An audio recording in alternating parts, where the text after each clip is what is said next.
سالارا اشکار کرد جسد مرجانه 8 روز پیش از ماشین بتونشوری پیدا شد. پیری و ناتوانی یک ساکن نویه یوان دیگر از کسی امید ندارد و از پرزیدنت روسیه کمک میخواهد. من به او نوشتم که هنوز هم خود را روس می حسابم و خواستم کمک مالی رساند. و محکوم به قتل ساکنان شهر خاروغ از کشتار بیرحمانه صدها سگ بی‌صاحب در کوچه های مرکزی این شهر نگرانند.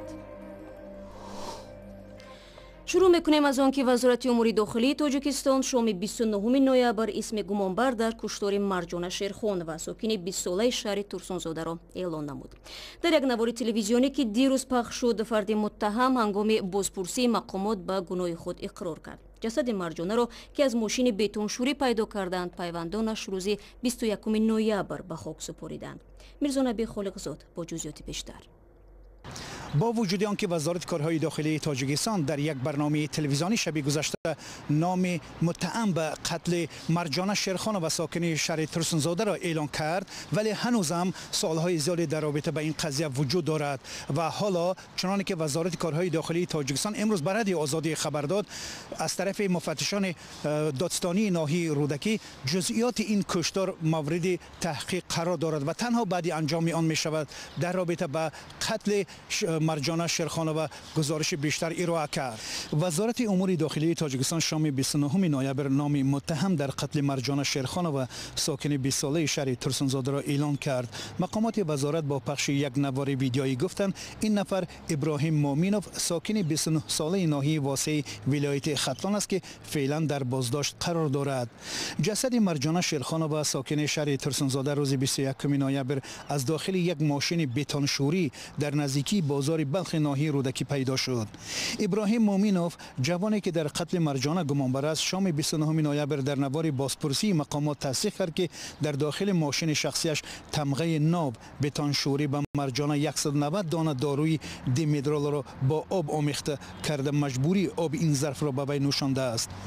مومینوف گفت که حادثه روز 14 نوامبر رخ داد. در پاسخ به سوال آنکه کی فهمید مرجانه مرده است گفت بیهوش بود و دیدم که نمی جنبد، در این ماشین را محکم کرده رفتم. در این نوار ویدئویی از این بیشتر جزئیات داده نشد. از این پیشتر وزارت امور داخلی تاجیکستان روز 25 نوامبر رسما از بازداشت گمانبر در کشتار مرجانه شیرخان خبر داده، اما آن زمان نام و نسب جوان گمانبر را اعلان نکرد.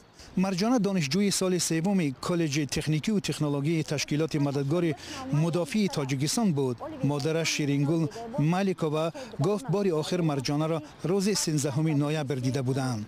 مرد زنده و مرده دختر من یافته در تلفن میکنه سنی هم کورسش معلمش میگه که دکمیتاش بیاره او را خارج کنه. شیرینگل مالیکووا گفت دخترش همان روز با خرسندی از خانه برآمده برای گرفتن جایزه‌ای که از یک سبقت تیرپرانی به دست آورده بود به کالج رفت. مرجانه یکی از 5 دختر خانواده بود. میرزا نبی خالقزاد، شادمانیتیم، رادیو آزادی دوشنبه. روز چهارشنبه در دادگاه شهر نیویورک یک تاجر ایرانی اصلی ترک اعتراف کرد که سال 2012 به وزیر اقتصادی ترکیه 50 میلیون دلار پاره داده است.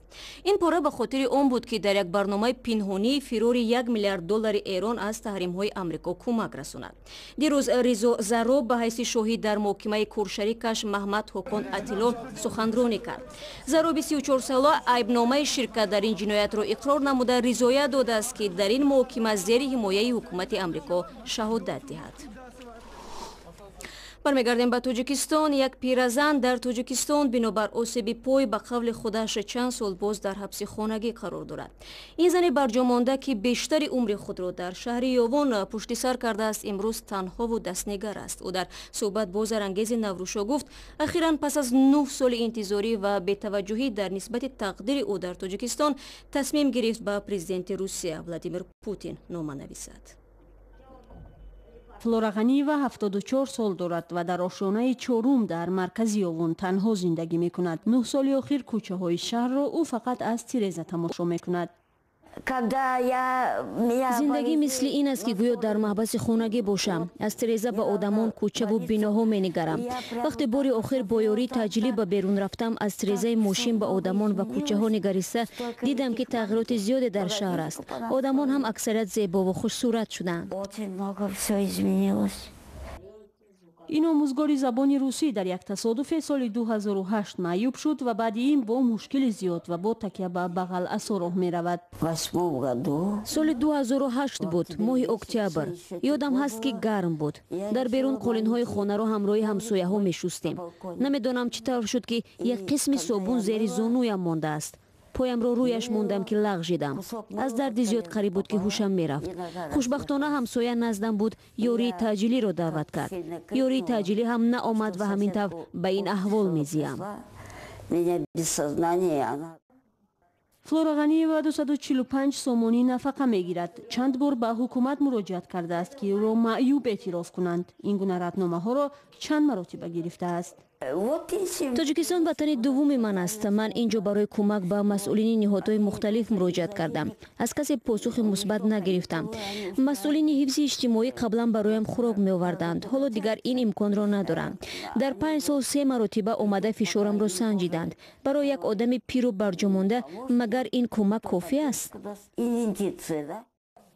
بعد 9 سال انتظاری او خود را بیگانه احساس کرد و به پرزیدنت روسیه نامه نوشت. از او برای جراحی نمودن پای معیوبش کمک خواست. من به او نوشتم که هنوز هم خود را روس می حسابم و خواستم کمک مالی رساند. او حتما کوشش میکند کمک کند. من امید دارم. من نمیدانم اینجا چنین جراحی میکنند یا نه، ولی اگر برای این جراحی کمک میکرد من میخواستم در مردوویا کنم.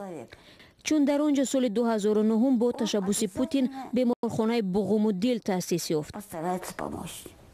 فلورا غنییوا 50 سال پیش به دلیل بیماری خواهر کلانی خود از روسیه به تاجیکستان آمد و در یاغان ماند.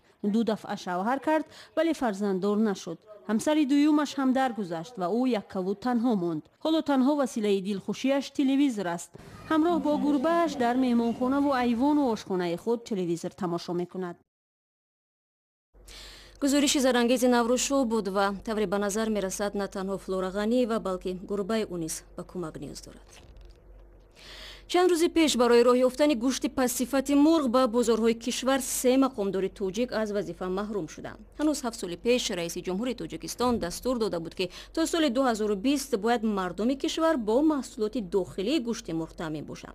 ولی تا به حال بیشتر این محصولات از خارج به تاجیکستان آورده می شود. کی در فروش مرغ‌های به سلامتی ضررآور مسئولیت دارد؟ همکاران ما تحقیق کردند. صفت گوشت پرنده یکی از غذاهای در شرایط فعلی دسترس و ارزان برای ساکنان تاجیکستان اخیراً باعث برکناری 3 منصبدار بلند مقام در حکومت تاجیکستان شد. منظور گوشت پرنده اصلا محصولات گوشت مرغ است که از خارج کشور وارد می شود. مقامات مسئول به صفت محصولات وارداتی گوشت مرغ شک ندارند، اما پس شدن صفت گوشت مرغ پس از وارد شدن به بازار را رد نمی کنند. قوطی هایی که نگه داشتی محصولات نگه داشتگی که آنها را کنده به اما یک دانه هاش یا چولای خود نگه می‌دارن، در همونجا به همه ریجه کاری به ریجه نگه داشت ممکن و اهمیت نمیتن. بسیار وقت همین بعضا وقت میشه که داخلی همون نقطه همون صفتی پست میشه. در شرایط گرم تاجیکستان که نیز خاموشی برق هم زیاد به مشاهده می رسد، نگه داشتن حرارت ضروری برای محصولات گوشتی یخشده در دکانها مخصوصا بازارها چندان کاری ساده نیست. هرچند مقامات شرایط نگهداری محصولات یخشده در انبارها را در قیاس به سالهای قبلی به مراتب بهتر عنوان می کنند. تا مینوس 18 گرازای دائمی نگهداشت نگه می‌دارند با автомашинной رفریژراتوری که همو با همین درجه معین نگهداری میشن تا نقطه نگهداشت رسانده میشن. هرچند از صفت محصولات گوشت پرنده در دکان و بازارها شکایت کم نیست، اما تاجران بازارها مطمئنند که ترتیب نگهداری گوشت پرنده در دکانهایشان مطابق به معیارها است. شون دسته مینوس 10 تا 20 درجه خنکه میخپه.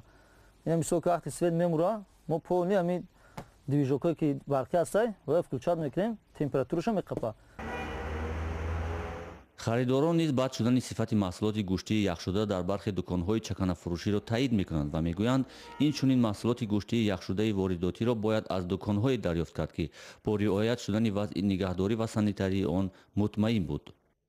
Нет, только здесь покупаем. Только здесь? Да, доверяем, проверено, только здесь покупаем. талаботи сокинони тоҷикистон ба гӯшти мурғ дар сол ҳудуди 65 000 тонна аст. дар 10 моҳи соли ҷорӣ танҳо гӯшти тозаи мурғ ба тоҷикистон наздики 20 000 тонна ворид шудааст. кишварҳои аслии воридкунандаи маҳсулоти гӯшти парранда ба тоҷикистон Туркия, Бразил ва Канада аст. қаблан яке аз воридкунандагони аслии гӯшт ва тухми мурғ ҷумҳурии исломии Эрон буд, аммо феълан воридоти ин маҳсулот аз Эрон ба тоҷикистон мамнӯъ шудааст. дар дохили тоҷикистон феълан як корхонаи хоси тавлиди гӯшти парранда дар ноҳияи Ёвон фаъол аст. корхонаҳои дигари паррандапарварии кишвар барои тавлиди тухм ихтисос шудааст ва яке аз далелҳои интиқоди раиси ҷумҳур аз сифати маҳсулоти гӯшти паррандаи воридотӣ пуштибонӣ аз корхонаҳои паррандапарварӣ низ унвон мешавад. барномаро идома медиҳем. вазири корҳои дохилии тоҷикистон ҷавонтарин аъзои клуби варзишии «Динамо» Имом Ҳусайн Умаровро бо тӯҳфаҳо қадрдонӣ кардааст. ҳафтаи гузашта мо дар бораи истеъдоди фавқулодаи ин навраси 7 сола гузориш дода будем, ки тавони дар як вақт иҷро кардани 11 000 болофишориро дорад. ба бовари наздикони Имом Ҳусайн, бо ин лаёқати ғайриоддӣ ӯ ҳатман ба китоби рекордҳои Гиннес дохил мешавад. албатта ҳанӯз маълум нест, ки Имом Ҳусайн боз ба фатҳи кадом қуллаҳо қодир аст, аммо вазири корҳои дохилии тоҷикистон аллакай дар симои ин наврас варишгари ояндадорро кашф намудааст. дар шаҳри Хоруғи вилояти Мухтори Бадахшон дар як соли ахир садҳо сагҳои бесоҳибро нобуд карданд. мақомоти шаҳрдорӣ аз зиёд шудани сагҳои дайдуд дар кӯчаҳо нигаронанд ва аммо сокинон аз шеваи ҳал кардани ин масъала нороҳатанд. гузориши навбатии мо дар ҳамин бора аст, аммо мутаваҷҷеҳ бошед, дар он саҳнаҳои хушунат ҷой дорад. дар шаҳри Хоруғ, маркази вилояти Бадахшон, сагҳоро заҳр дода мекушанд. манзараи ҳузновари ҷон кандани сагҳоро тақрибан дар ҳар як кӯча дидан мумкин аст. сокинон мегӯянд, ки идораҳои давлатӣ ба ин амал даст заданд. онҳо маҷбуранд поида истанд, ки сагҳои хонагиашонро низ заҳр надиҳанд. ин наврасон ба мо гуфтанд, ки кормандони давлатӣ ҳар рӯз дар маҳалли зисти онҳо мегарданд ва ба сагҳои дучор омада ҳасибчаҳое медиҳанд, ки бо заҳр олуда шудааст. шаҳри Хоруғ дар ҳақиқат аз сагҳои дайду пур аст ва ин вазъ шаҳрдориро нигарон кардааст.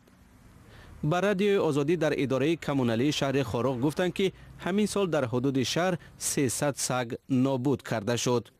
вақтҳои пеш аз тарафи одамони махсусе ки бо милтиқ мисол сагоро мепаронданд, нобуд мекарданд. ҳозир хай гуфтем ки пас аз вай соли 2012 дута милтиқ дар корхона, дар мувозанаи корхона мавҷуд буд. аз тарафи ҳифзи ҳуқуқ, коркунон ҳифзи ҳуқуқи милтиқҳо гирифта шудага, ҳозир дар корхонамон дар вуҷуд надорад. дар идораи байтории Хоруғ гуфтанд, ки ниҳоди коммуналии шаҳр масъули нест кардани сагҳои дайдуст, аммо масъули ин идора чунин иттилоъро рад мекунад. вазифаи мо фақат аз иборат аст аз он ки мисол бор кардану бурдани ҳамон сагое ки сагои мурда. дар пеши чашми одамон куштани сагҳо сокинони шаҳри Хоруғро нигарон кардааст. онҳо талаб доранд, ки идораҳои давлатӣ ба ин амали худ хотима бахшанд. мудофиёни ҳуқуқи ҷонварон мегӯянд, ғамхорӣ дар ҳаққи саг ва дигар ҷонварони хонагӣ айнан мисли нигоҳубини фарзанди инсон аст, ки меҳру муҳаббат ва масъулияти ҷиддӣ металабад. ва додгоҳи ноҳияи Исмоили Сомонии шаҳри Душанбе ду сокини кишварро барои талоши фиреби масъулони сафорати Амрико дар Тоҷикистон муҷозот кардааст. мақомоти додгоҳ гуфтанд, ки Шодиёр Норқулов ва Моҳира Раҳимова соли гузашта барои осон ба даст овардани визаи Амрико аз муҳрҳои қалбакӣ истифода бурданд. бино ба қарори додгоҳ, ин ду нафар дар маҷмӯъ ба пардохти 30 000 сомони ҷарима муваззаф шуда аз боздошт раҳо гардиданд. бо ин хабар барномаи имрӯзро анҷом медиҳем, аммо танҳо барои 24 соат. то он лаҳза шумо метавонед ба сомонаи мо www.ozodi.org ворид шавед. то барномаи фардо, худо нигаҳдори шумо.